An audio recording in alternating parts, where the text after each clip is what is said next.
AGT Live 24/7। শাসক দলের জেলা সভাপতি পদে পুনরায় প্রদেশের পছন্দ পুরনো সভাপতি পতিরাম ত্রিপুরাই, যদিও এই পদে দাবিদার হিসেবে ৩ জন মনোনয়ন জমা করেছিলেন। ২০ জানুয়ারি শাসক দলীয় রাজ্য নির্বাচন আধিকারিক সমরেন্দ্র চন্দ্র দেবের স্বাক্ষরিত পত্র হাতে নিয়ে পুনরায় জেলা সভাপতি হিসেবে জেলা দপ্তরে ঘোষণা সহ বরণ করেন জেলার রিটার্নিং অফিসার বিমল চাকমা, যেখানে উপস্থিত ছিলেন বিমল দেববর্মা, মৃদুল দত্ত, শঙ্কর চক্রবর্তী, গোপাল সূত্রধর, অজয় অধিকারী, আশিস ভট্টাচার্যরা। সভাপতির কক্ষে নির্দিষ্ট আসনে বসানো সহ ফুলের তোড়া এবং উত্তরীয় দিয়ে নবনিযুক্ত জেলা সভাপতি পতিরাম ত্রিপুরাকে বরণ করেন জেলা এবং মণ্ডলের নেতাকর্মীরা। দ্বিতীয়বারের জন্য জেলা সভাপতি পদে পতিরাম ত্রিপুরাকে পছন্দ করায় রাজ্য নেতৃত্বকে ধন্যবাদ জানিয়েছেন জেলা নেতৃত্ব এবং সভাপতি পতিরাম ত্রিপুরা নিজেও। Bureau report, AGT Live 24/7।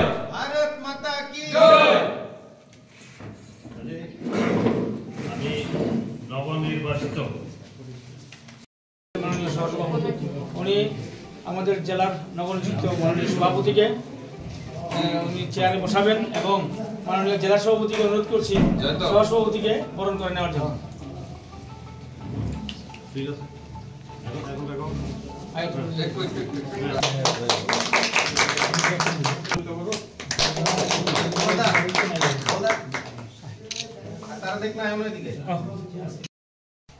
ভারতীয় জনতা পার্টির নির্দেশ মোতাবেক প্রদেশ কমিটির এবং আমাদের পার্টির ইলেকশন কমিটির নির্দেশ মোতাবেক আজকে প্রেস মিডিয়াতে আমরা দেখেছি। আমাদের যিনি আজকে প্রেস মিট করবেন, যিনি আমাদের প্রদেশের মাননীয় সহসভাপতি তথা জেলার রিটার্নিং অফিসার আমাদের MDC মাননীয় শ্রী বিমল চাকমা মহোদয় মঞ্চে আছেন। ওনার 2 জন অ্যাসিস্ট্যান্ট আছেন, আমাদের ডিক্লেয়ার করবেন এবং আপনাদের মাধ্যমে প্রেস বন্ধুদের মাধ্যমে আমাদের তলায় জেলার সবাই জানতে পারি এই ব্যবস্থার জন্যই পার্টি এই ইনস্ট্রাকশন আমাদের দিয়েছে।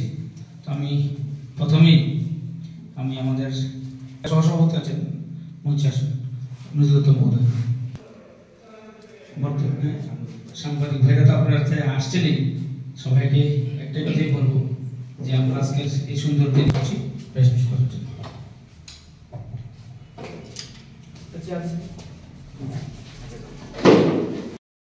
দ্বিতীয়বারের জন্য পার্টি আমাদেরকে নতুন জেলা সভাপতি, যিনি প্রথমে ছিলেন 8 মাস, এখন আবার দ্বিতীয়বারের জন্য ওনাকে দিয়েছেন আমাদের পতিরাম ত্রিপুরা মহোদয়। উনি সাংগঠনিক দিক দিয়ে অনেক অভিজ্ঞ সম্পন্ন মানুষ। এর আগে উনি MDC ছিলেন, EM ছিলেন এবং পার্টির আমাদের জেলা বিজেপিরও অনেক গুরুত্বপূর্ণ দায়িত্বে ছিলেন। তো পার্টি দ্বিতীয়বারের জন্য ওনাকে সভাপতি করেছেন। আমি আমার হৃদয়ের অন্তঃস্থল থেকে ওনাকে ধন্যবাদ জানাই। ওনার নেতৃত্বে আমাদের 6টি মণ্ডল আছে, 6টি মণ্ডলেই যাতে আমরা 2018 সালের যে নির্বাচনে আমরা জয়ী হয়েছিলাম, সেই 6টা মণ্ডলে আমরা আশাবাদী এবং ওনার নেতৃত্বে আমরা আছি, আমাদের ওনার কলিগ যারা আমরা আছি, আমাদের সহসভাপতি এখানে আছে মৃদুল মহোদয়, ওনারা আছেন। আমরা সবাই মিলে আমাদের ধলাই জেলায় একটা শক্তিশালী সংগঠন আমরা গড়ে তুলব। আপনাদের মাধ্যমে এটা বলতে চাই যে আমরা সবাইকে নিয়ে চলতে চাই এবং ভারতীয় জনতা পার্টির একটা লক্ষ্য যে সমাজের অন্তিম ব্যক্তির কাছে পৌঁছে যাওয়া, এটাই আমাদের মূল লক্ষ্য। এটা আমাদের আগামী দিন জারি থাকবে। আপনাদের মাধ্যমে যাতে পার্টির বিভিন্ন প্রোগ্রামে আপনারা আমাদের সাহায্য করেন। আমাদের প্রেস মিডিয়ার বাইরে আছেন, আপনাদেরকেও ধন্যবাদ জানাই। এই কারণে আপনারা আমাদের সাহায্য করছেন, আগামী দিনও করবেন, এটা আশাবাদী আমরা। তো মাননীয় সভাপতি আজকে থেকে ওনার দ্বিতীয়বারের যাত্রা শুরু। আমাদের ওনার সঙ্গে আমরা ছিলাম ধলাই জেলার সমস্ত কার্যকর্তারা, আমরা ওনার সঙ্গে আছি, আগামী দিনও থাকবো। সংগঠন করব যে দায়িত্বে রিটার্নিং অফিসার হিসেবে শঙ্কর চক্রবর্তী মহোদয় আছেন উপস্থিত। আমার আর এক কলিগ রিটার্নিং অফিসার এই ধলাই ডিস্ট্রিক্টের তিনি বিমল দেববর্মা মহোদয় উপস্থিত আছেন। এখানে আমাদের মৃদুল দত্ত, উনি আমাদের জেলার সহসভাপতি, আমাদের আশিস ভট্টাচার্য, গোপাল সূত্রধর আমাদের এই ধলাই জেলার সাধারণ সম্পাদক। আচ্ছা, আপনাদেরকে অসংখ্য ধন্যবাদ।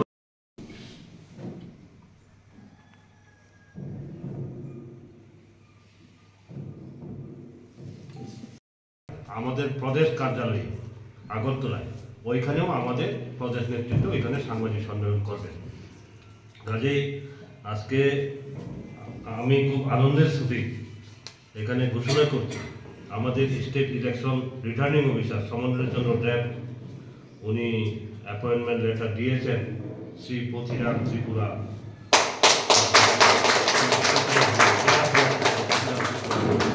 আমি অনুরোধ করব পথিরাম বাবুকে এখানে এসে আসন গ্রহণ করার জন্য। আমাদের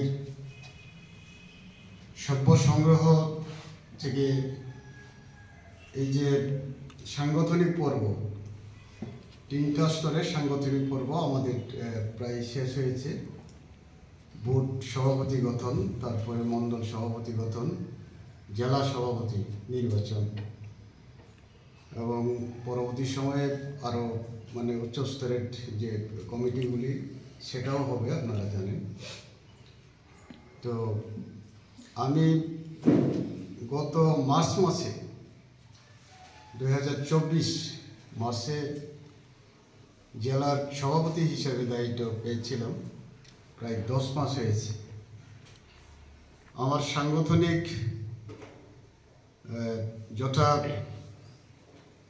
শক্তি অনুযায়ী এই জেলাকে সংগঠনগতভাবে মজবুত করে তোলার জন্যে আপ্রাণ চেষ্টা চালিয়েছি এবং অনেকটাই আমাদের ভালো সংগঠন তৈরি হয়েছে বিভিন্ন মণ্ডলে, বিভিন্ন বুথে। তার মধ্যে 2টি নির্বাচন আমরা আন্তরিক অভিনন্দন এবং শুভেচ্ছা জ্ঞাপন করছি। তার সঙ্গে আমাদের প্রদেশের মাননীয় সহসভাপতি তথা এমডিসি মহোদয় এবং ডিস্ট্রিক্টের রিটার্নিং অফিসার রয়েছেন, তার সঙ্গে 2জন কো রিটার্নিং অফিসার এবং জেলার সহসভাপতি, সাধারণ সম্পাদকদ্বয় এবং মিডিয়া বন্ধুগণ, আপনারা এখানে উপস্থিত হয়েছেন। আপনাদের সকলকে আন্তরিক শুভেচ্ছা অভিনন্দন জানাচ্ছি। আজকে মূলত আমাদের যে সাংবাদিক সম্মেলনটা ডাকা হয়েছে এই কারণেই, আপনারা জানেন এর আগে আমাদের সারা রাজ্যে 60টি বিধানসভা কেন্দ্র, সেই হিসাবে আমাদের 60টি সাংগঠনিক মণ্ডল সেটা ঘোষণা হয়ে গেছে মণ্ডল সভাপতি হিসাবে, এবং আমাদের এই ধলাই জেলাতেও 6 জন মণ্ডল সভাপতি সেই হিসেবে ঘোষণা হয়েছে। একই সাথে আজকে আমরা সারা ত্রিপুরা রাজ্যে আমাদের 10টা সাংগঠনিক জেলা, সেই জেলা সভাপতির নাম ঘোষণা আমরা করব। আমি এখানে এই ধলাই ডিস্ট্রিক্টের ডিস্ট্রিক্ট রিটার্নিং অফিসার হিসাবে আমি এটা ঘোষণা করব, এবং বিভিন্ন জায়গাতেও আমাদের এটা 10টা জায়গাতে এটাতে ঘোষণা হবে। এবং সম্ভবত রাজ্য সভাপতি গঠনের পর তখন আমাদের কমিটি গঠনের প্রক্রিয়া হয়তো চলবে, মণ্ডল থেকে জেলা এবং রাজ্যে। এখন আমাদের কোনো নির্দেশ আসেনি যে নতুন করে কমিটি করার জন্য।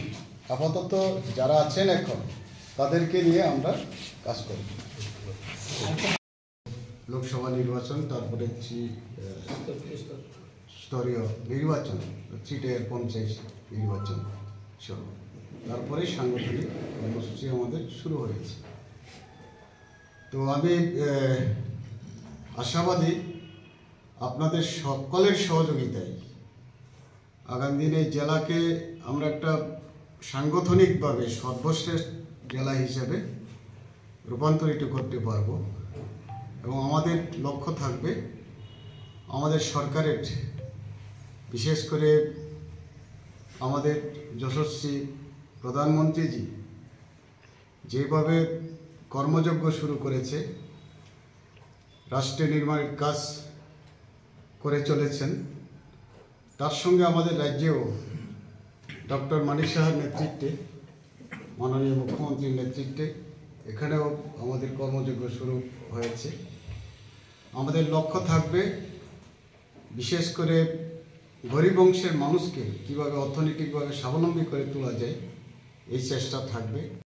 এই জেলার শান্তি সম্প্রীতি রক্ষার জন্যে আমাদের প্রত্যেকটি কার্যকর্তা কাজ করবে, যাতে এখানে বিভেদ তৈরি না হয়। কোনো কোনো ক্ষেত্রে আমরা লক্ষ্য করেছি বিগত দিনে ছোটোখাটো ঘটনা ঘটে, সেটা যাতে না হয় সেদিকেও আমাদের নজর থাকবে। বিশেষ করে শান্তি এবং উন্নয়নের জন্য আমাদের প্রধান লক্ষ্য, মানুষের উন্নয়নের জন্য আমাদের প্রধান লক্ষ্য থাকবে। এবং আমাদের সংগঠন আগামী দিনে যেসব নির্বাচনগুলি আসবে সেই নির্বাচনগুলিতে আমরা ব্যাপকভাবে জয়লাভ করতে পারব। আমাদের বিশ্বাস যে 2018-তে এই জেলায় 18টি বিধানসভা কেন্দ্র ছিল, 6টি বিধানসভা কেন্দ্র ছিল 2018-তে, 6টিতে আমাদের জয়লাভ হয়েছিল। তো 23-এ আমাদের 3টি, আমাদের যদিও শরিক দল এখন টিপরামুঠা হাতে রয়েছে, আগামী দিনে সেগুলোও আমাদের হাতে বিজেপি দলে আমরা আনতে পারি, এই চেষ্টাও আমাদের থাকবে। তো সকলকে আবারও আন্তরিক শুভেচ্ছা অভিনন্দন জানিয়ে আমার সংক্ষিপ্ত আলোচনা শেষ করছি। আমি কৃতজ্ঞতা প্রকাশ করি প্রথমে ধলাই জেলা আমাদের যে কার্যকর্তারা রয়েছেন আমাকে সমর্থন জানানোর জন্যে, পাশাপাশি আমাদের উচ্চস্তরীয় যে রাজ্য নেতৃত্ব ওনারা আমাকে ধন্যবাদ আবার ডিস্ট্রিক্ট সভাপতি হিসেবে নিযুক্ত করার জন্য আমি ওনাদেরকে অসংখ্য ধন্যবাদ জ্ঞাপন করছি।